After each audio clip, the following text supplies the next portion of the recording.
Hola, ¿qué tal? Bienvenidos a Desde Cero. Welcome to Right From the Stars. Thanks for tuning in. Our guest today is a great friend, ex-amateur boxer and now a fisherman, Matt Gonzalez. Matt, how you doing, Matt?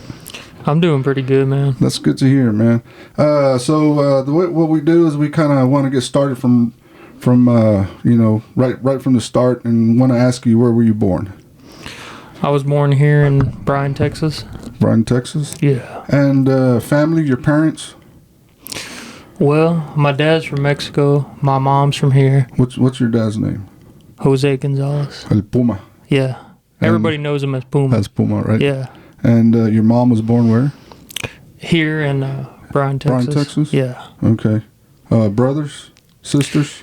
I got two brothers, James and Chris. And Chris. Yeah. Right. Okay. So before we get going, I want to remind everybody to please subscribe to Desde Cero con Manuel on YouTube and continue to support our podcast. And I appreciate everybody who's already subscribed. So Matt, the way we met was in the boxing world. You started boxing at a very young age. At what age did you start? When I was 16. 16 years old? Yeah. Okay. Well, 15 to be honest with you. Right. And all three brothers started boxing at the same time, or who started first? Well, me and my brother James started, and my brother wanted to actually learn how to box. I just kind of wanted to kind of support him. Yeah, I mean, I tagged along with my brother everywhere. Yeah. And I went in there and ended up really liking it. Right. Were you the one that got to fight in Mexico in amateur boxing, or was it your brother? No, that was my brother. Your brother, yeah. Chris, right? Yeah. He's the one that kind of it was got into a little wild amateur show. It was wild. Tell me about that a little bit. What do you remember about that? Well, they fight 4 1-minute rounds there, and my brother wasn't really in shape. He wasn't really in shape, but he could fight. Right. He could fight. Yeah, man. Chris was probably one of the best boxers that I've seen here in town. Yeah, they they gave the guy I think like in the second or third round, they gave the guy an 8 count, and my brother was so tired, gasping for air, he takes a knee while they're giving this dude an 8 count. They're like, "You want to fight or what?" The ref goes back over to his corner and is like, "You want to fight or what?" And my brother's like, "Yeah." He's like, "Well, you got to stand up." So I was like, "Dang, man!" And the kid's bigger. The kid's bigger than my brother, way bigger. He's like 10 pounds, 15 pounds. Right. I mean, he wasn't in shape, but he was ready to go anyway. Right? Yeah. But he won that fight. He won that fight. It was fight of the night. Everybody was like, "Dang, we never seen no." My brother, he always liked Floyd Mayweather. Yeah, he was Chris Gonzalez was a real good boxer. Yeah, he was a real good boxer. And you fought amateur a few fights, but you were in and out of the gym frequently, right? Yes. It was work, and then you had injuries, and you had multiple reasons to be in and out of the gym. But you were a good fighter yourself, Matt. Everybody here knows that. Yeah. Boxing changed my life, man. It really, I don't know where I would be without boxing, to be honest with you. Yeah, it kind of kept you somewhere. Yeah. Right. That's good. One of the main reasons I wanted to bring you, Matt, was and I've been doing that my first few podcasts, is I wanted to thank everybody who's helped me along the way. And one of the reasons I asked you is because you helped me a lot towards the end of my coaching career at Longoria Boxing Club. You were an assistant coach, and every time I had to go somewhere, whether I had vacation or sick or had to go, somewhere, you were always there to step in and take over the boxing club, and everybody enjoyed having you there, and you had a big impact on a lot of kids yourself. And I wanted to thank you personally and let everybody know that you were a big part of Longoria Boxing Club, and we want to thank you. How did you feel being a coach there at Longoria Boxing Club? Well, I liked it, man.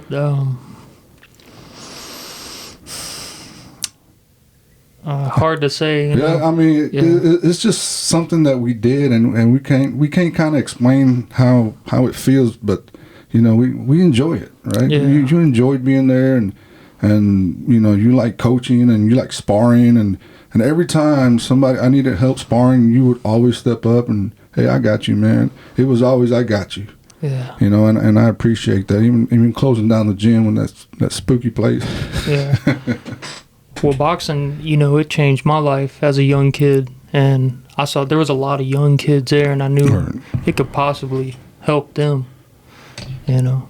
Yeah. Maybe not all of them, but one or two of them. No, I guarantee that you change a lot of lives in there yourself. It you know, it teaches you discipline. It teaches you, like, I didn't know nothing about eating healthy or exercise, or I didn't know anything about that, and you know, I learned a lot of that from the boxing gym, and it helped me, you know, stay out of trouble, stay off the streets, you know.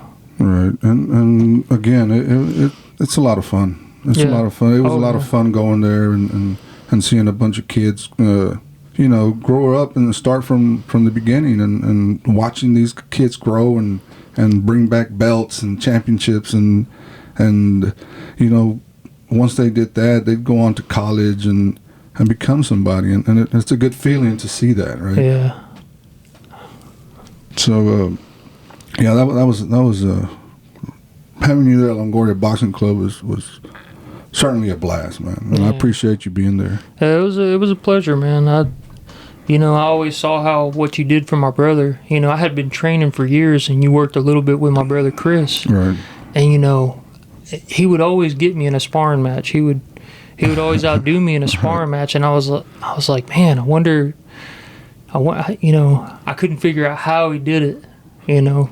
And he told me I've been working with Manny at his house, and so I seen what you had did for Chris, and I was like, man, I really want to learn, I want to be better at the sport, you know. And I've been doing it for so long, and I don't know, my brother's a natural athlete too, so yeah. Yeah. So let's talk a little bit about some 2023 boxing bouts that are coming up. There's some good fights coming up, and there's still fights that they don't want to get made. You know, Spence and Crawford don't want to get made. You know, I don't know Canelo who he's fighting next, but February 24 we got Rigondeaux coming back. I don't know if you remember Rigondeaux, Guillermo Rigondeaux, the Cuban. He was destroyed by Lomachenko, and after that he kind of went down. Yeah. But he's coming back. I don't know if this is interesting or not, but Jake Paul and Tommy Fury are fighting. Yeah. Man, for some reason, this you know, Jake Paul is really getting watched. And does his brother got a lot of fights? I don't know. I'm not sure about that one. Another interesting bout that I want to see is Brandon Figueroa. Is going to fight March 4th. I think it's for Mark Magsayo. How's he been doing? I know he lost to Fulton, right? Mm-hmm. But I think he's making a comeback, and I think he was supposed to fight a rematch, but I don't know what happened. I think Magsayo is the one who's fighting him. That's what I saw on BoxRec. So let's stay tuned to that. Another exciting bout on March 25th is going to be David Benavidez versus Caleb Plant. That's going to be a good one. These guys don't like each other, and that's going to be a pretty exciting bout. I'm pulling more towards Caleb Plant on that one, you know, and that's going to be exciting. Tank Davis and Ryan Garcia are coming up, and as of right now, there's probably going to be a hold because of the rematch clause, so we don't know what's going to happen on that one. Who you got on that one, Matt? I was going to ask you the same thing. Who do you got? I don't know. Oh, man. I'm going to have to go with Tank.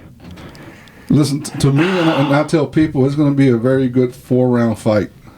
And after that, I think Tank Davis is just going to overpower Ryan Garcia, you know. But I always pull for the underdog, so, Ryan Garcia. I hope he takes it. Let's put it that way. Yeah. But I'm the same way. I go for the underdog every time. Yeah, it's going to be tough for Ryan Garcia. I mean, he's got quick hands. He's got that left hook, but Davis doesn't get tired. Yeah. And he's going to time him somewhere. Man. So that's going to be a pretty exciting fight. And then May 20th, we got Devin Haney versus Lomachenko. Vasily Lomachenko. That's probably going to be my favorite one to watch. Who you got on that one? I'm saying that Haney takes everybody out. I think so. Because Haney is just fast and smart, and that jab is just works good. Mm-hmm. So I think Devin Haney is starting to prove himself. So I got Haney too. He's good. So I'm kind of looking forward to 2023 and some of these bouts, and hopefully some of these get made. So that's that on boxing. This what I want to talk next is about the movies, because every time we sat around after workouts, we always talked about movies, man, you and me. And we always spoke about scary movies, man. It was always, hey man, did you watch this scary movie yet? Yeah. What's your favorite scary movie? Oh, one that always scared me that I was always real scared of was The Gate. I think it was 1986, The Gate. What is that about? Oh my word! Alan, have you seen The Gate? You don't know what which was that one? It terrified me. It terrified me. It's so these kids, they messing around with the Ouija board, and they open up this gate in his house, and they gotta close the gate, and it don't turn out good. But after I watched that movie, I went to church with my dad the next day. Oh dude, that movie is scary. We gotta watch The Gate, man. Last podcast, I was talking to my sister about a Ouija board we got. Yeah. And we were playing with it, and I think we opened up some kind of gate because, after that our house was haunted. Oh man. So I think maybe it's a true story, man. I don't know, man. Yeah. So do you have your top 5 movies of all time? Man, that one's a hard one. Let me tell you, my number 1 movie of all time is right here next to me. It's Pulp Fiction. Pulp Fiction is my all-time favorite movie, and then it's Godfather. That's probably one of the greatest classics. The Godfather. The Karate Kid is number 3. Okay, that's good. I love the Karate Kid. If you've seen my Longoria Boxing Club logo, the Cobra, I got it from the Cobra Kai. So that everybody used to ask me, why the Cobra? Well, because the Karate Kid is my favorite movie, and yeah, why not? It's awesome. The Cobra Kai, man. It's awesome, man. I would have did the same thing. And number 4 is Tombstone. Tombstone is probably the best Western ever made. Oh, Kurt Russell's one of the greatest actors ever. Yeah. Val Kilmer, he should have won that Oscar on that role. Yeah. But Tombstone's number 4, and then number 5, it's a comedy, romantic. It's As Good as It Gets. I don't know if you've ever seen As Good as It Gets, but man, so. That's a remote drop. Every time I see that movie on TV, I have to watch it. Yeah. So that's with Jack Nicholson. So those are my top 5. What are your top 5, man? Off the top of your head, you got to say, I love this movie. What's your number 1? Jurassic Park's gonna have to be my number 1 movie. Jurassic Park, is this the first one? Well, yes. I went to the theaters when I was 5 to watch it. Loved it. What's your number 2 movie? What 2, man, it's gonna have to be Dances with Wolves. Oh, okay. Yeah, Kevin Costner. Yeah, I always wanted to be like him. You watching Yellowstone? No, everybody tells me it's real good. It's Kevin Costner on there. Yeah, but he's always loved his movies. Robin Hood. You ever remember Robin Oh, Hood? yeah. Remember the old, yeah. He 1990, probably. Was it 1990? I think right? so, yeah. Around that area. He played the best Robin Hood. Yeah, I can go on and on about his movies. He's got a lot of good ones. Third favorite movie, let me think, man. There's so many of them. Oh, man.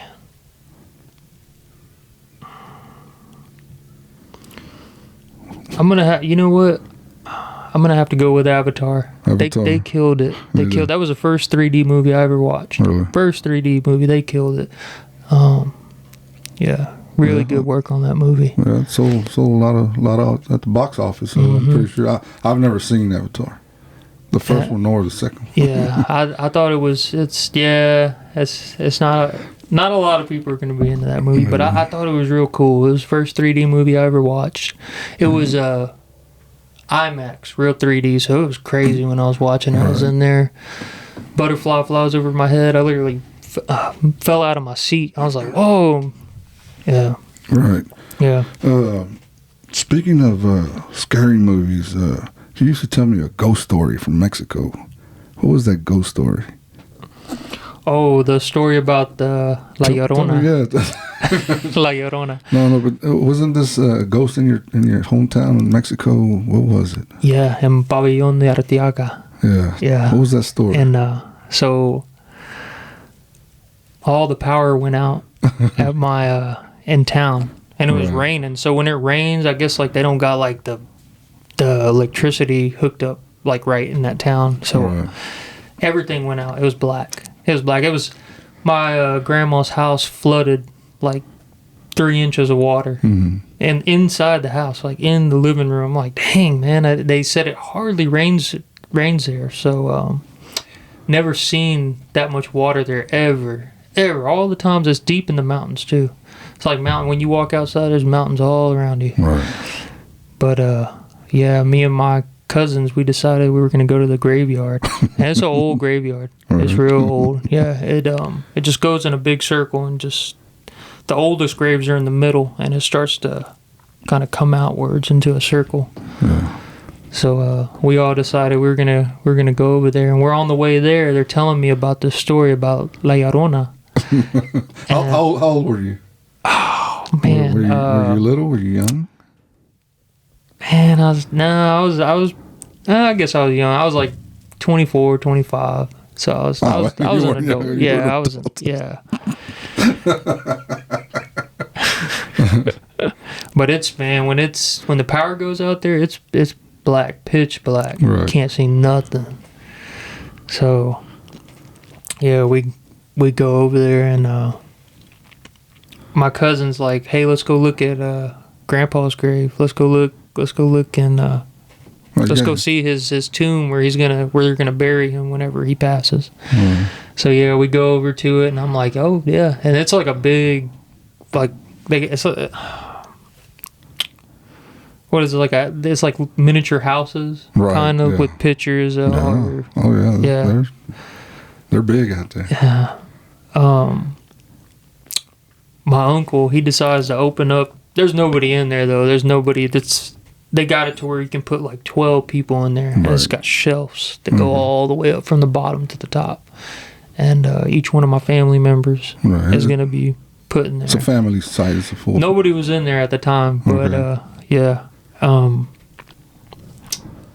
We go in there, and it's pitch black. I got a cousin. He can barely talk. He had a terrible accident, and he can't really talk, but they said when you hear the Llorona, you hear this little drum beat, and it's those Mexican toys, it's like a drum with two little balls, and you twist it, and it makes twirl it, and then when you hear that drum beat, it's a Llorona. and I was like, well, I asked my cousin what happens, and he was like, "Pues te lleva." I was like, "Where though?" He's like, "She where takes am I going?" Yeah, and he's like, "Pues." Yeah, they really didn't explain it to me too much. But yeah, we're in the graveyard. We're in this graveyard, and it's pitch black. You can only see I think at the time, iPhone had kind of barely had came out, and nobody really had iPhones. we had my phone, and that was the only light you could see. And I'm over there filming, making these videos, recording, and we start hearing that little drum beat, boom, boom, boom, boom, boom, boom, boom. And I'm like, man, it's probably some kids messing with you, right? Messing with us. Man, I turned I got the light on the phone. I turned to my cousin. He's like stuck between the bars where we came in through this fence, and he's scared. He's terrified. He wants to leave. Right. Man, he's from there, right? He's from that town, so he knows. Yeah, right? That's my cousin Chewy. Yeah. Oh, you know what? He's actually here now. He lives here now. Yeah. We'll have to ask him. Yeah. Yeah. So. But anyways, that was the wasn't a great not a great story, but it scared you. Yeah. All right. Well, let's get into the next part of this podcast. Was after boxing, and you were done with boxing recently. I'm so sorry. Yeah, you're all right. Recently, you picked up fishing. You're a fisherman now, right? When did you start fishing? Oh man,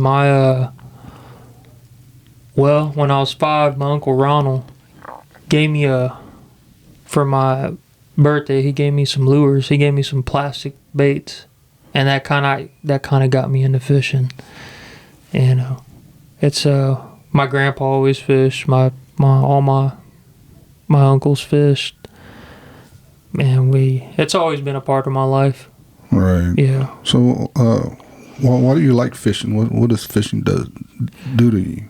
It relaxes you. It kind of takes you away and gets a little escape from reality. Yeah. Why do you like fishing? Yeah, it's like you said. It's my escape. Right. De-stress. Be out on I enjoy being out in nature, being out on the water. Right. That's how I get enjoyment. Where do you fish? What places? Around here, there's not too many places to fish, like here in town. But I'll fish random ponds, lakes. Right. Man, there's a nice lake I like fishing. I can't really say the location, but the water's real. It's got 20-foot grass growing like 20 feet. It's probably like 25 the deepest. Right. But since that grass grows in there, water's almost crystal clear.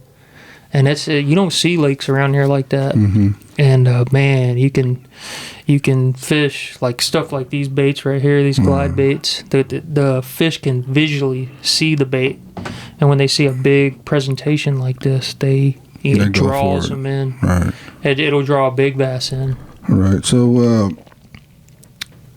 a few months ago, you told me that you won a tournament. When did you start competing at fishing? Oh, well, it was a small. Right. It was a local tournament, but it's still a tournament, and you kind of got a little trophy and stuff, right? Yeah. Yeah. I placed. Yeah.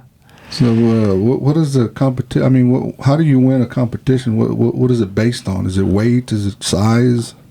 Well, so when they do kayak tournaments, they do it by length. Okay. Most of the time, it's by weight. In a actual Bassmaster tournament, it's by weight. But in kayak tournaments, it's by length. By length. So whoever gets it's your 3 longest, and then they also have your biggest bass. If you catch the absolute biggest bass, they got a pot of money. It's $10 to enter.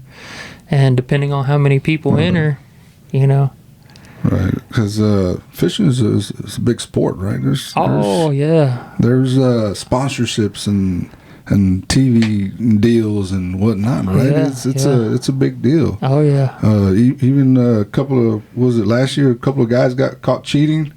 With the weights in the fish. With the weights. Yeah. What was that about? I mean, what I heard is they got boats and all this stuff, sponsors and all that, and because they kept winning, but nobody knew that they were winning because they were cheating, right? Yeah. There were a couple people that were suspicious of them, and they were just like, man, that's. Well, they weighed in a 5-pound walleye, and when a average fisherman, when he sees a 5-pound fish, he knows that fish is 5 pounds. Right. And when they saw those fish, they were like, "There's no way." Right. It's like when I see a boxing. Oh, that dude's 125, right? Yeah, they saw that they were like, that's a 4, but they could tell that fish was a pound off. Right. They could tell, and they knew. And if they hadn't cut the fish open, yeah. I saw the video when they were and everybody was mad. Oh man, it was a big deal. If they would have won, they would have. I don't know if it was 70,000 or something. 70,000. Right. They won a $70,000 boat. Yeah. They won their last tournament or something like that. Yeah, they man. So it's a big sport. Fishing is a big stuff. So tell me about your swim baits here. This is they're pretty interesting. How much money we got here on the table, man? Oh man, they are these are kind of pricey. These are kind of pricey. So, talk to me about these swim baits. The first one I got was this one right here, and pointed towards this camera right here. Which one? This one right here. Okay. Yeah, the first one I got was this one right here. Yeah, just what is that? What is that called? This is called a glide bait. All right. And the way this works, and this is handmade in the USA. These are all handmade. Yeah, they only make a couple of them, and then they. What can you tell me about that one?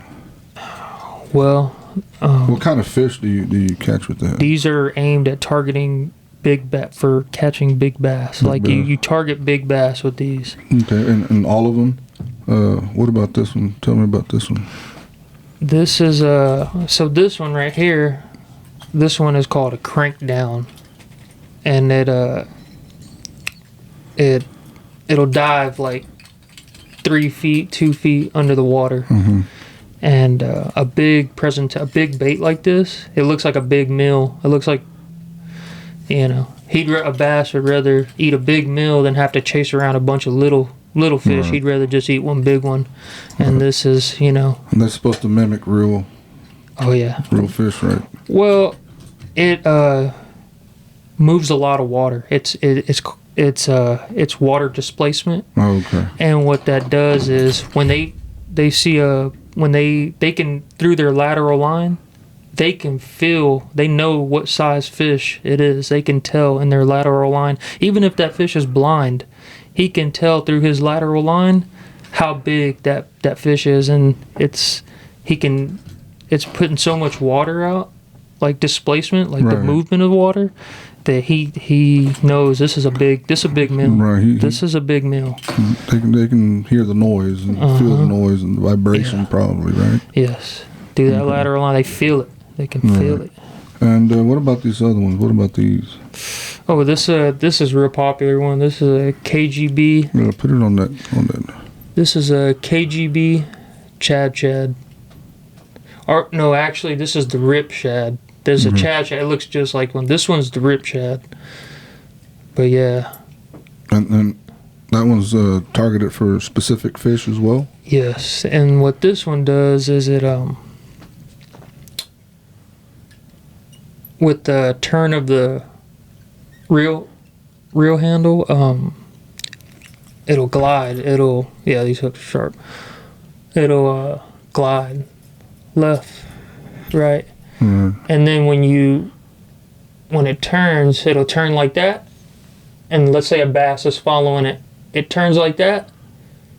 The bass thinks the fish is looking at him. So now his only other option is to run. That bass is going to eat him before he can run. Okay. And it triggers the fish to bite. He's not hungry. The bass ain't hungry. He probably don't want to eat, but that's what it does. It triggers them to bite. Oh wow. That's interesting, man. Yeah. What about this one? Is that pretty much the same thing, or is it different? These are okay. So these ones, these ones are glide baits. This is a glide bait. These are gliders. This one will dive down. This one's the top wire. This one's the guy. Put it on that camera so we can. The guy that makes this one, it's a UFO Custom Baits. Real good guy out of California, It's is that the name of the company? Yeah. UFO guide baits? Or what? UFO baits. Baits. Okay. Yeah. This is a wake bait. A wake bait. Yeah. This one stays on the top of the water, and it just makes a splashing noise. Yeah. As well. Okay. Wow. Yeah. And what about this last one right here? Is it the same thing, or what is this? This is another glide bait by 86 baits. I got a little stamp right there, but this is a good one. I love this bait. What do you catch with this as well? The bass and yeah, bass. But yeah, man, that thing it sits in the water and it just goes left, right. Right. About 2 foot. It'll sit about 2 foot under the water stably. And yeah. Wow. Man, that's pretty interesting. I only thought y'all fished with worms. Oh no. Yeah, man.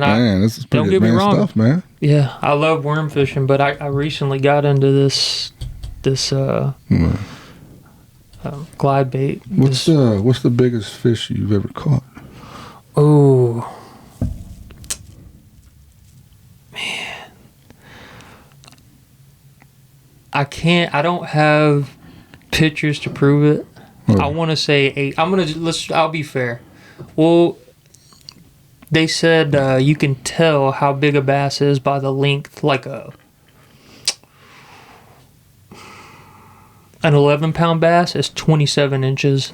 Our average 8-pound bass is 24 inches. Those inches matter. And I'll say we'll just say 6 pounds. We'll say 6 pounds. 6 pounds is the biggest fish. Because that's the only one I got an actual picture of. Right. But you caught bigger. Oh yeah. You don't want to say. I didn't have a scale, and then you guessed it was a bigger fish. Yeah. So, but we're saying 6 pound bass. We'll say 6 pounds. Where did you catch that? What lake? There's a. Well, I'll tell you where I caught my biggest. There's kind of going towards Hearn. There's a town called Galls. If you go to Hearn on 79, right? All right, there's a guy. His last name is Fisher, Wayne Fisher. So he got a ranch, Alligator Ranch. And he owns. Man, this dude owns like this whole half of the road, and then on the other side of the road, he owns all this land over here. He's actually a lawyer. I think his law firm represents the San Antonio Spurs. Okay. So so we're doing some work out there, and he has a lake right there for. He actually built the lake for his grandson. They have like Boy Scouts and stuff. Okay.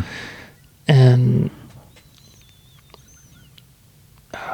let us fish out there at that lake, and I was fishing off the bank, not from a boat, just from the bank, and so I could see my line getting picked up and moved. And what the big female bass do when they're spawning is if something gets around where they got their eggs, they'll pick it up and they'll move it. And I was like, man, that's weird. And I would try to set the hook, and I couldn't hook the fish. Right. But finally, like on the third try, I hooked the fish, giant bass. And I had to hold that one up with 2 hands. It was it was big. Yeah. Where would you like to fish? What place are you wanting to go fish? Okay. What's a popular place? Man, I wanna fish. There are some popular places in Texas, like real good places for bass. Toledo Bend. Is it Toledo? I don't know. You might have to look that one up. Toledo Bend and Sam Rayburn. I think they're pretty close by each other, but those are like, I think they're known for big bass. Yeah, I think they actually got a statue up there, and it's got like a world record. Do they do tournaments there? Oh man, yeah. It's like big time out there. The big yeah. leagues.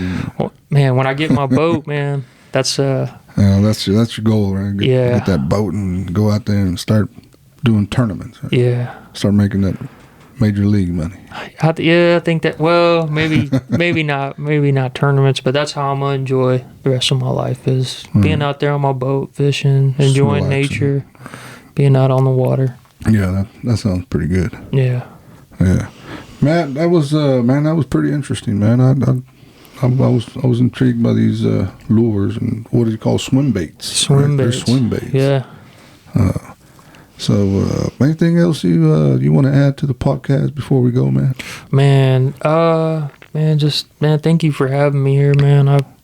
It means a lot. I appreciate you, having me on your show, man. Yeah, well, again, I wanted to bring you in to thank you for everything you did for Longoria Boxing Club, man, for the community, because you unknowingly probably you helped a lot of kids and helped a lot of the kids in the community. So I wanted to bring you in and let people know who you were, and thank you for always being there for me, man. We appreciate you. Oh, thank you, man. It was a pleasure just being there with you, man, at the gym every other day. It was fun. Like I said, it was a blast, man. Yeah. So before we go, I want to remind everybody to please subscribe to Desde Cero con Manuel on YouTube, and share and like our videos, and start commenting on the videos. You guys can. I want to hear some feedback on the podcast and see what kind of guests you guys want to bring on. Matt, you want to send a shout outs to anybody? Say what's up to my brother James, my brother Chris Gonzalez. What's going on, guys? And how about your parents, man? Say hi to your parents. Right? Oh yeah, you can't forget about mom and pops. They're good people, man. I met them, and I've gone out with your dad, and he's a real cool guy, man. Man, that guy likes hanging out with you, man. He's like, man, he's telling me the next day after he hangs out with you, he's like, man, he's telling me the whole story, and I'm just like, yeah, he's a real cool guy, man. That's one of the. So I kind of wanted to just say thank y'all for joining us, and we got more podcasts coming up, and you guys keep tuning in, and we see y'all next time, and thank y'all for joining us. We see y'all.